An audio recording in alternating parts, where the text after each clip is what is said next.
Get set baby എന്ന ചിത്രത്തിൻ്റെ 13-ാം ദിവസത്തെ കേരള ബോക്സ് ഓഫീസ് കളക്ഷൻ റിപ്പോർട്ടാണ് ഇന്നൊരു വീഡിയോ ഭാഗത്ത് ഉൾപ്പെടുത്തിയിരിക്കുന്നത്. വീഡിയോയിൽ വരുമ്പോൾ വീഡിയോ ലൈക്ക് ചെയ്യുക, ചാനൽ സബ്സ്ക്രൈബ് ചെയ്യുക.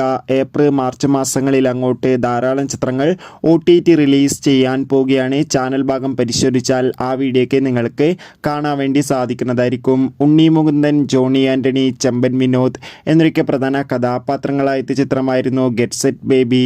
ചിത്രത്തിന് ഇപ്പോഴും നല്ല മികച്ച പോസിറ്റീവ് റെസ്പോൺസ് തന്നെയാണ് പുറത്തുവന്നുകൊണ്ടിരിക്കുന്നത്.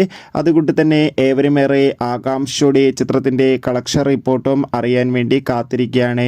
ഫൈനലി ഗെറ്റ് സെറ്റ് ബേബി എന്ന ചിത്രത്തിൻ്റെ ഏറ്റവും പ്രധാനപ്പെട്ട കേരള ബോക്സ് ഓഫീസ് കളക്ഷൻ റിപ്പോർട്ടൊക്കെ പുറത്തുവന്നിരിക്കുകയാണ്. 13-ാം ദിവസവും ചിത്രത്തിന് അത്യാവശ്യം മികച്ച ബുക്കിംഗ് ആണ് കേരളത്തിൽ നടന്നത്. അതുകൊണ്ട് തന്നെ ഇന്നലെ മാത്രം ഏകദേശം 20 ലക്ഷത്തിൻ്റെ അടുത്ത് വരെ കളക്ഷൻ നേടിയെടുക്കാൻ വേണ്ടി സാധിക്കുമെന്ന് ട്രാക്കിംഗ് റിപ്പോർട്ടുകൾ സൂചിപ്പിക്കുന്നുണ്ട്.